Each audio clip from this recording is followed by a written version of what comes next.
Bon alors, si tu cherches un gâteau ultra rapide, sans cuisson, bien fondant et sans te faire transpirer devant le four, alors cette recette est pour toi. Elle contient seulement 3 ingrédients, zéro stress et la clé, un gâteau à la pistache délicieusement crémeux à préparer même quand tu n'as plus rien dans les placards ou presque. Alors, pour commencer, je verse 380 g de biscuits boudoir dans un grand bol et je les réduis complètement en poudre, soit à la main, soit au mixeur, comme tu préfères.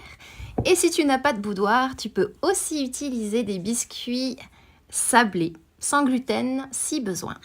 J'ajoute ensuite 225 g de yaourt nature sucré. Alors ici, j'ai pris un yaourt nature sucré, mais tu peux très bien utiliser un yaourt à la vanille, à la pistache ou même aux fruits rouges si tu veux un petit twist un peu plus fruité.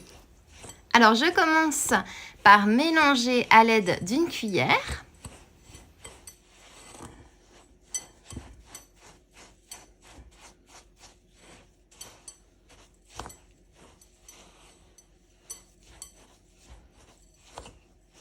Puis ensuite, j'utilise mes mains, je malaxe jusqu'à obtenir une belle pâte homogène qui n'est pas trop collante.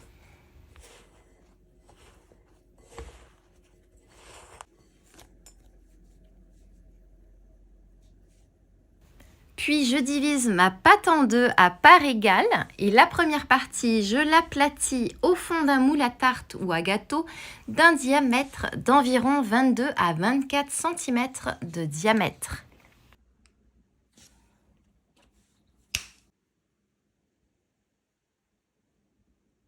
Puis j'étale par-dessus du beurre de pistache fait maison ou alors de la crème de pistache fait maison.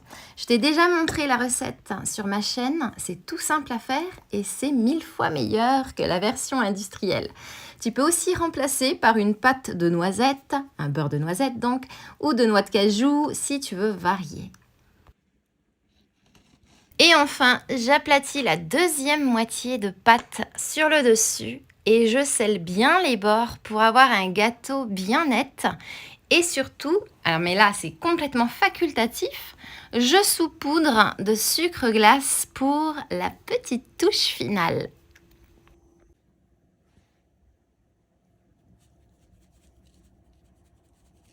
Et c'est parti pour un petit tour au frigo pendant 30 minutes, juste le temps de bien raffermir le tout. Et enfin, c'est prêt à être découpé.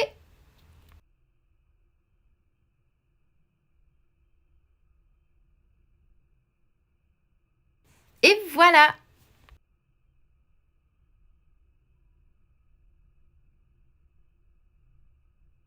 Des tranches bien fondantes avec une texture légèrement coulante grâce au beurre de pistache. Et sincèrement, je te conseille de le servir tel quel. C'est vraiment parfait. Bien sûr, tu peux l'accompagner pour la fraîcheur en plus de quelques petits fruits de saison et ça va être juste une merveille.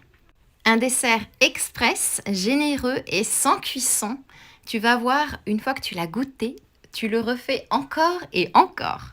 Et la question que je me posais à ton sujet pendant que je préparais ce délicieux gâteau sans cuisson était la suivante.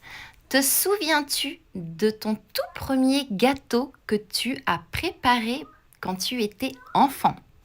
J'ai hâte de découvrir, comme d'habitude, ta réponse en commentaire. J'adore ces petits moments entre nous. Et en attendant moi, il ne me reste plus qu'à te souhaiter une délicieuse dégustation.